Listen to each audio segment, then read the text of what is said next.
고대가요죠. 오늘은 유리왕의 황조가에 대해서 살펴보도록 하겠습니다. 이 작품은 사랑하는 여인과 헤어진 화자의 심정을 정답게 놀고 있는 암수 꾀꼬리와 대비하여, 즉 인간과 자연을 대비한 거다라고 보면 돼요. 자, 부각한 고대가요이다. 그런데 이 작품이 실려있는 설화를 고려할 때 유리왕이 지은 현재 전하는 최고, 가장 우수한 이런 뜻 아니에요? 가장 오래된 개인 서정시로 보는 관점과 달리 유리왕이 처한 정치적 어려움을 상징적으로 노래한 작품으로 보기도 한다 등등 있습니다. 자, 내용 볼까요? 이쪽은 일단 빼고 이쪽으로 펄펄 나는 저 꾀꼬리는 암수서로 정다운데 외로운 이 내 몸은 네와 함께 돌아갈고 라고 되어 있네요. 자, 한번 구절 봅시다. 한행 펄펄 나는 저 꾀꼬리는 펄펄, 자, 의태어고요. 음성상징어죠. 나는 날고 있는 저 꾀꼬리는, 이 꾀꼬리를 보면서 이 시를 쓴 거야. 그러니까 발상의 계기야. 그 다음에 화자와 대비되는 존재야. 밑에 보면 알아요. 그래서 우리는 객관적 상관물이다 라고 얘기합니다. 암수서로 정다운데 정다운지 안 정다운지 어떻게 알아? 모르지. 하지만 화자가 볼 때는 정답다라고 느껴지는 거야. 그래서 화자의 주관적 반응이라고 쓴 거예요. 외로운, 왜 부럽거든.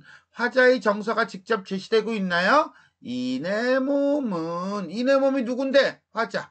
설화 속에서는 유리왕이고요. 그 다음에 꾀꼬리하고 어떻게 되고 있습니까? 대비가 되고 있다 라고 보시면 돼요. 누구와 함께 돌아갈고 몰라서 묻는 거야? 아니죠. 탄식하고 있는 거죠. 서리적 표현을 통해서 탄식하고 있다 라고 본다면 앞에서는 상황을 제시하고 있고요.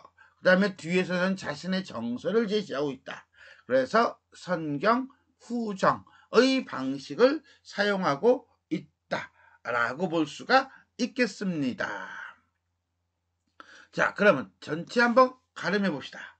자, 사언사구. 요건 아까 좀 전에 살짝 내가 옆으로 치웠던 원문. 한자를 얘기하는 거예요. 한 줄에 몇 글자? 네 글자. 사언. 그 다음에 전체 몇 줄? 네 줄. 사구의 한역시가이다. 그리고 서정시이다. 개인적 서정시면서 설화 속에 삽입가요이다. 사언사구 형식이고요. 선경, 후정의 형식이다. 짝을 잃은 슬픔과 외로움이다. 현재 전하는 가장 오래된 개인 서정시이지만 우리는 뭐라고 했어요? 설화도 같이 볼 수가 있다고 그랬어요. 설화 봅시다. 설화 보면요. 동명왕, 주몽이죠. 뒤를 이은 고구려 제2대왕 유리왕 아들이죠. 송씨를 왕비로 맞았으나 왕비는 1년 후 세상을 떠났다. 그리고 난 다음에 왕은 두 여자를 계비, 일종의 후궁 정도로 생각하시면 돼요.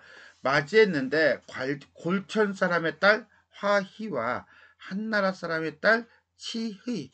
자, 발음도 어려워요. 화희와 치의가 있었다. 이 둘을 이제는 후궁으로 맞은 거죠.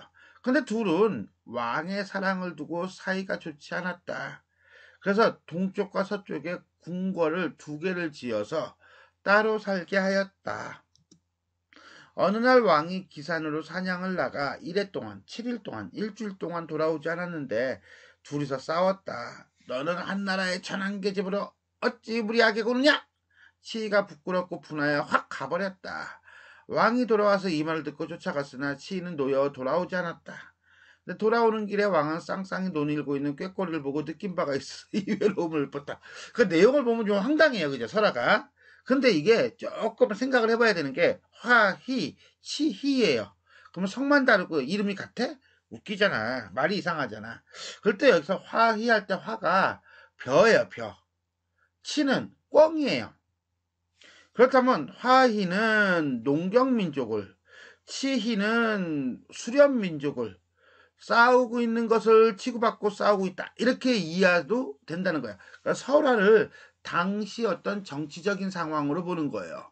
그러면 동명왕은 둘 사이에서 둘을 조율을 해야 되는 거야. 마치 지금 우리나라가 자 정치적으로는 미국을 그 다음에 경제적으로는 중국을 이렇게 우호 관계를 가지고 있단 말이야. 근데 미국과 중국이 대판 싸워. 그럼 우리나라 골치 아파 안 골치 아파? 골치 아파. 이거하고 비슷한 상황이라고 보면 될 거예요.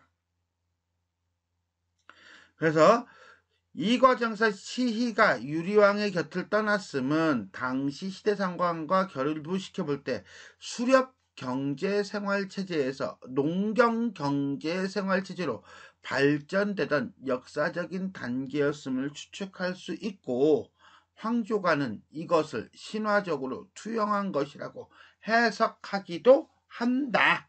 이렇게 이해하시면 되겠습니다. 그러니까 개인서정시인데 이 개인서정시에다가 이 박스 보기로 이 설화가 들어가는 거야.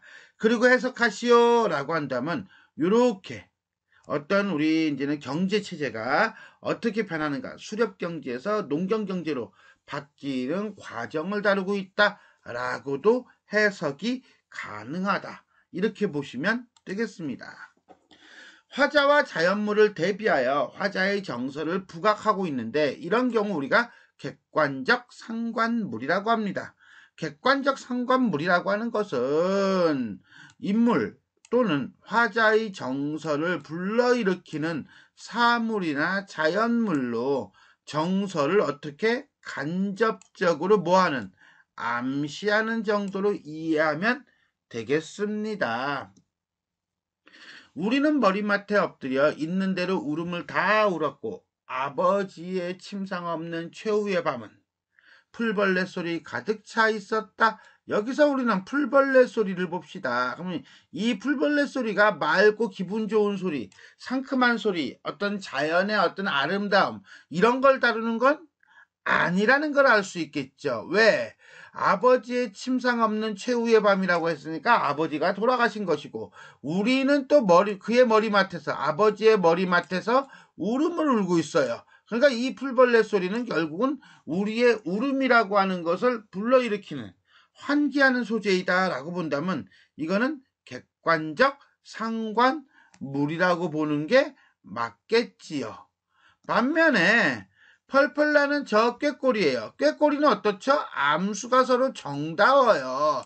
근데 나는 어떻죠? 외로워요. 됐습니까? 여기까지? 그러니까 나하고 꾀꼬리는 반대죠. 됐어요? 아까는 풀벌레도 울고 우리도 울어요. 풀벌레도 울고 우리도 울고. 그러니까 상황은 비슷한데 암시하는 거라고 한다면 이거는 상황이 반대죠. 반대임을 통해서 뭐였어요? 나의 외로움이라는 감정을 강조하거나 내지는 부각시키고 있다는 거예요. 오케이? 이런 경우도 역시 마찬가지라고 뭐라고 보면 된다?